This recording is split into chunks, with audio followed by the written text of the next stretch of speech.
This is Capital Insider, taking you inside politics, policy, and government in Oklahoma. I'm Dick Pryor with Quorum Call publisher Sean Ashley.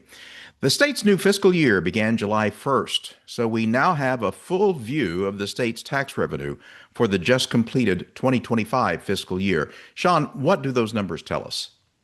State Treasurer Todd Russ reported gross tax collections for fiscal year 2025 totaled $16.92 billion. That was $38.6 million, or 0.2% more than was collected in fiscal year 2024. Only individual income tax and use tax collections showed increases over fiscal year 2024, according to Russ's report. Corporate income tax, gross production taxes on oil and natural gas, sales tax collections were all down, along with a combination of 70 smaller tax sources. So the only growth area in state revenue was individual income tax and use tax. But the legislature and governor just cut the individual income tax rate effective January. So it would appear that the state could be set up to see its overall revenue decrease in the next year and beyond. Is that what lawmakers and Governor Stitt intended? Yes, I think it is. When Stitt and legislative leaders have talked about limiting the size and growth of government, they talk about both sides of the ledger, limiting the amount of revenue that comes in and limiting, or in some cases, even reducing the amount going out in expenditures. On July 1st, the Oklahoma Supreme Court made a significant ruling regarding the state's tax code. What did they decide? The Oklahoma Supreme Court said it would not extend the U.S. Supreme Court's McGirt decision to the state's civil or tax code. In the McGirt decision, the U.S. Supreme Court said in 2020 that certain Native American tribes have jurisdiction over specific criminal matters.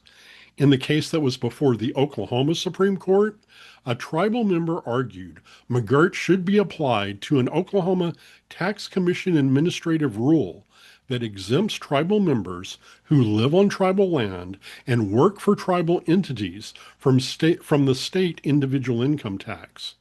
The petitioner, the Oklahoma Supreme Court said in its decision, is, quote, asking the court to extend McGirt to civil and regulatory law to find the state is without jurisdiction to tax the income of a tribal member living and working on the tribe's reservation. This we cannot do. Now let's go from revenue and taxation to education.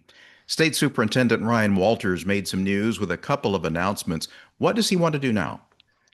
Walters said the department plans to require all school districts to provide free lunches to all students and to reduce their administrative costs to pay for it.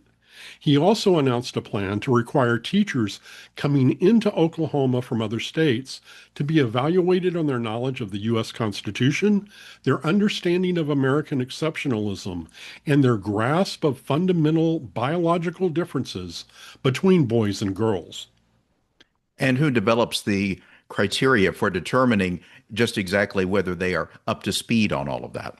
That assessment is being developed by PragerU.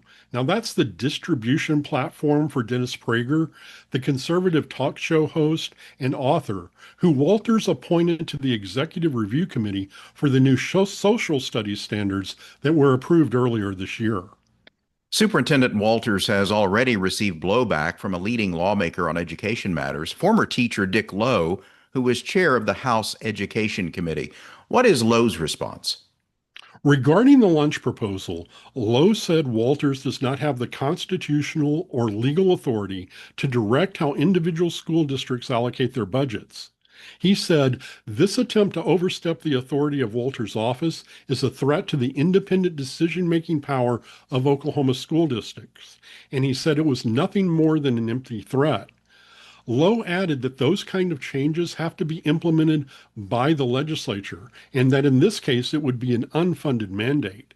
He also noted that any administrative rule to address the issue would be subject to State Board of Education approval and legislative review, neither of which has happened thus far. And really that analysis applies to the teacher certification idea that Walters seems to be touting as well. And all of this comes just a few weeks before schools return to class. That's right. Thank you, Sean. You're very welcome.